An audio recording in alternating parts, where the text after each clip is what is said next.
Hello students, welcome to our today's lesson.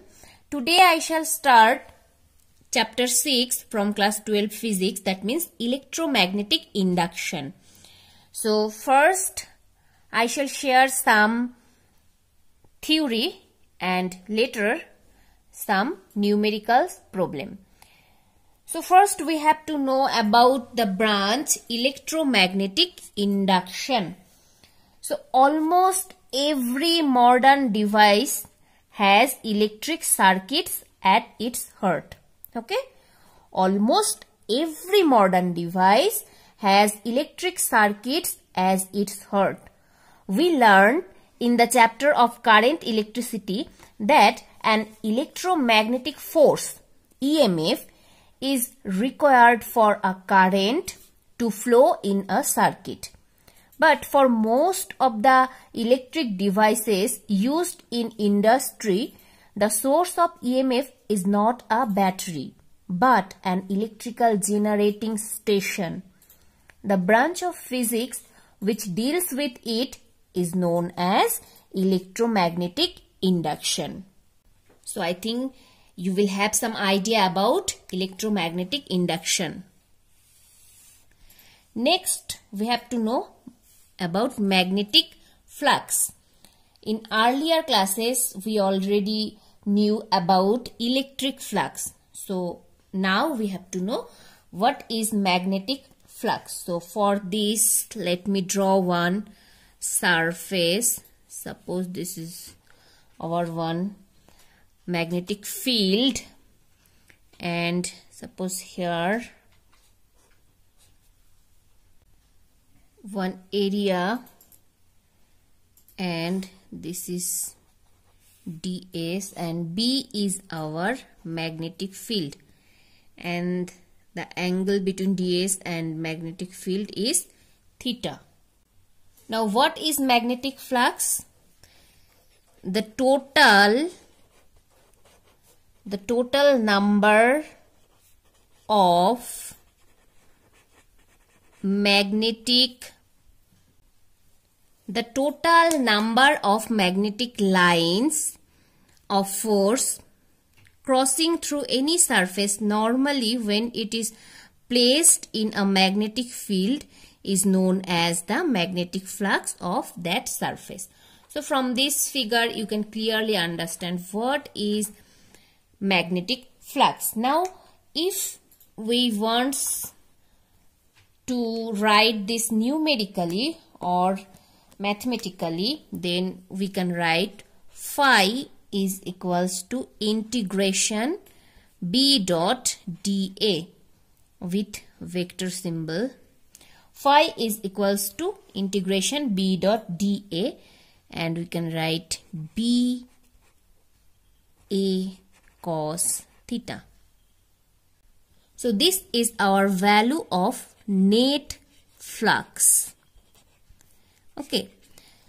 Now if we want to find out the unit and dimension for magnetic flux, then what we will get? So the SI unit of magnetic flux is Tesla meter square.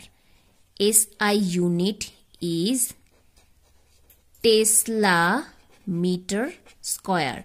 And what is CGS unit? CGS unit is Maxwell, or we can write Max. CGS unit of magnetic flux is Maxwell, and SI unit is Tesla meter square. And in SI unit this is also called Weber, WB for Weber. Now what is the relation between the SI unit and CGS unit? We can write 1 Weber is equals to 10 to the power 8 max. And the dimensional formula for magnetic flux is ml square T to the power minus 2 A inverse, and always we have to keep the dimensional formula within third bracket, right? Okay, next move on our second topic, that means Faraday's laws of electromagnetic induction. So here you will find two laws. First law says that Faraday's first law states that whenever the number of magnetic lines of force passing through a circuit changes, an EMF is produced in the circuit called induced EMF. The induced EMF persists only as long as the flux is changing. So I think you can write from here. So this is the first law of Faraday. So next move on, second law of Faraday. Faraday's second law states that induced EMF in the circuit is equals to rate of change of magnetic flux linked with the circuit. That is, if we take induced EMF as E, so E is equals to d phi dt, where E is equals to induced EMF and minus d phi dt is change in magnetic flux. Okay. Now for n turns, or for n number of turns, we can write E is equals to minus n d phi dt. Here negative sign indicates that induced EMF opposes the change of flux in the circuit. This negative sign indicates that induced EMF opposes the change of flux in the circuit. Clear? Next, move on one numerical problem. A coil of wire of 400 turns, each having a radius of 4 into 10 to the power minus 2 meter, is in a plane perpendicular to a magnetic field of magnitude 5 into 10 to the power minus 2 Tesla. The coil is turned to a position parallel to the field in 30 seconds. Find the average EMF induced in the coil. So let's solve this problem. First, see what values are given.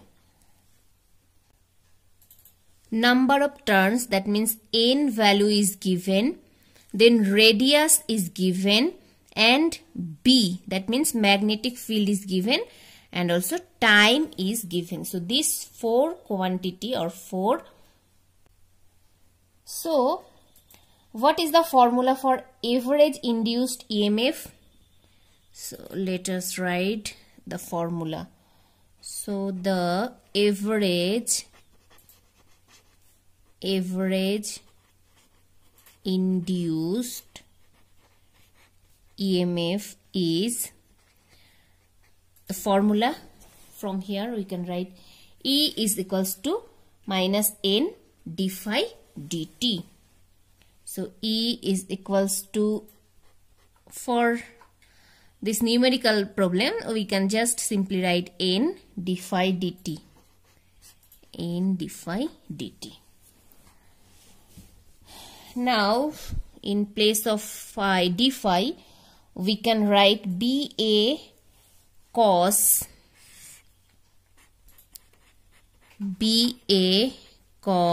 0 degree minus BA cos 90 degree and delta T.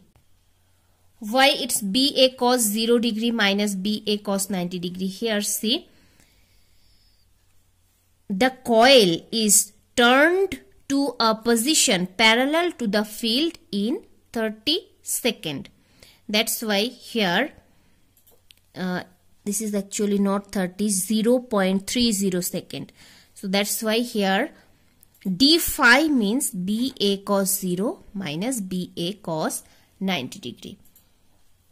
Next put the value.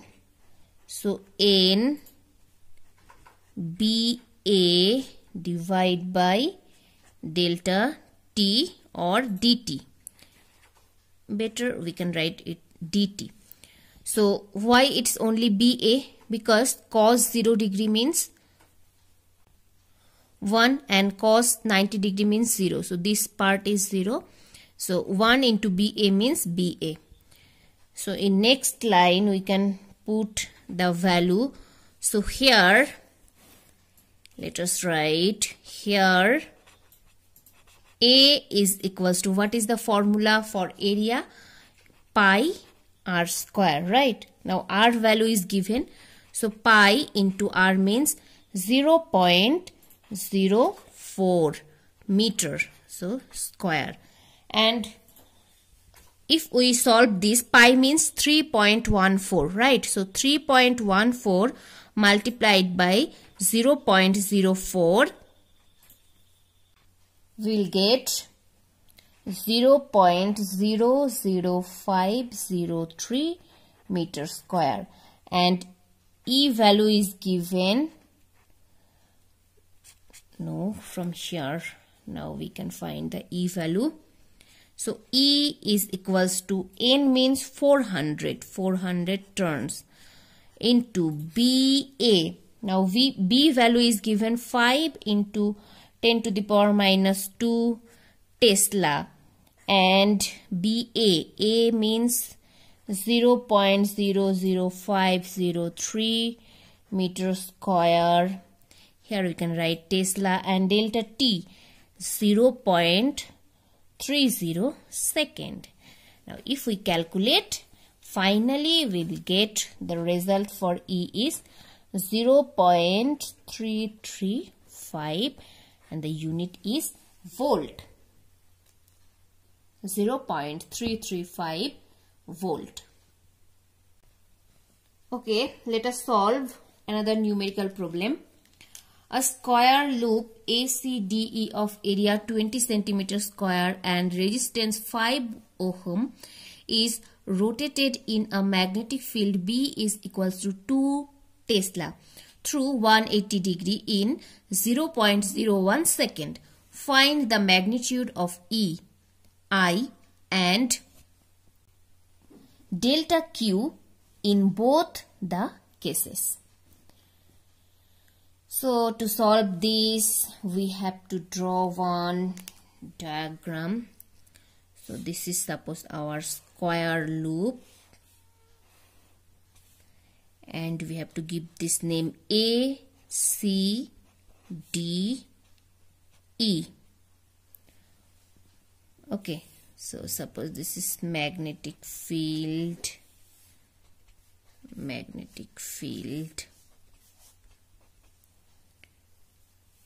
and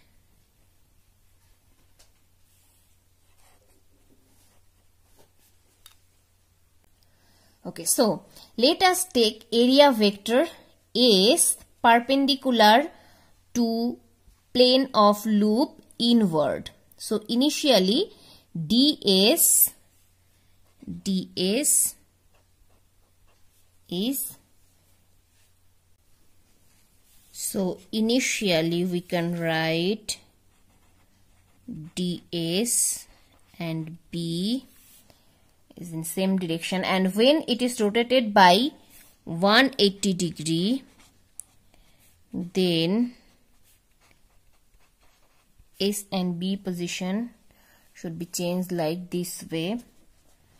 Hence initially flux passing through the loop phi is equals to, we can write B S cos 0 degree, because same direction, so they are parallel. So parallel means the angle between DS and B is 0 degree, and the value of cos 0 is 1. So, and from here we can write B is 2, and area S is 20 centimeter square. So we have to convert centimeter into meter. So we can write in place of B 2 and S 20 into 10 to the power minus 4 meter, and cos 0 means 1. So we'll get. So phi I, that means phi initially 4 into 10 to the power minus 3. And what is the unit? Weber. Now the second case, when flux passing through the loop, when it is rotated by 180 degree, then phi finally BS cos 180 degree. So what is the value of cos 180 degree? Minus 1. So we will get same result with one minus symbol. So minus 4 into 10 to the power minus 3 Weber. Therefore, change in flux, we can write delta phi B is equals to phi F minus phi I. Now minus phi F is minus 4 into 10 to the power minus 3.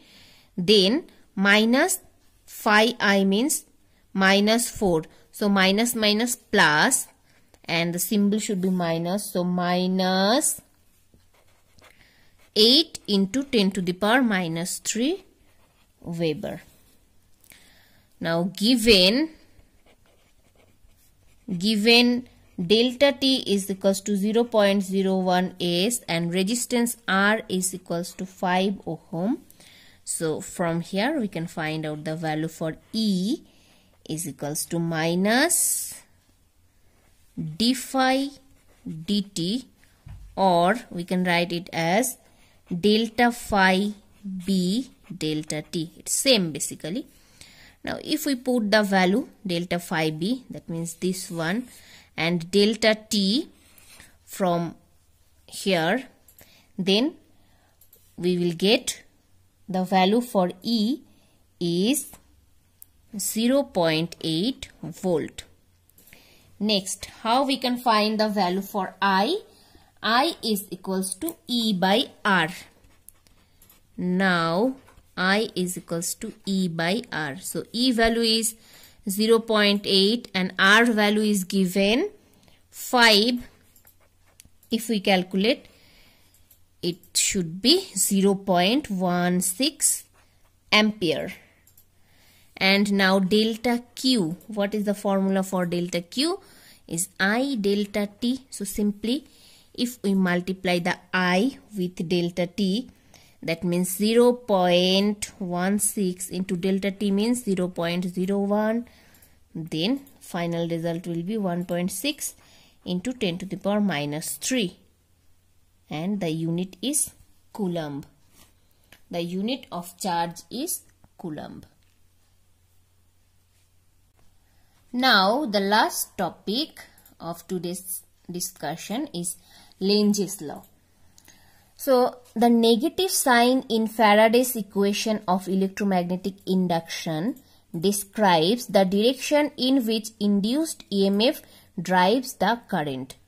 This direction is easily determined with the help of the Lenge's law, an associated principle with the Faraday's law. Lenge's law gives the same result as the sign rule we introduced in Faraday's law, but is often easier to use.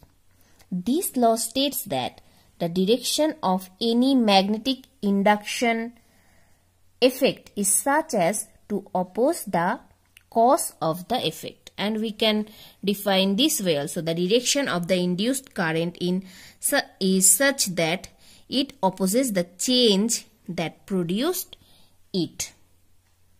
Okay. That's all for today's class. Thank you so much for watching the video.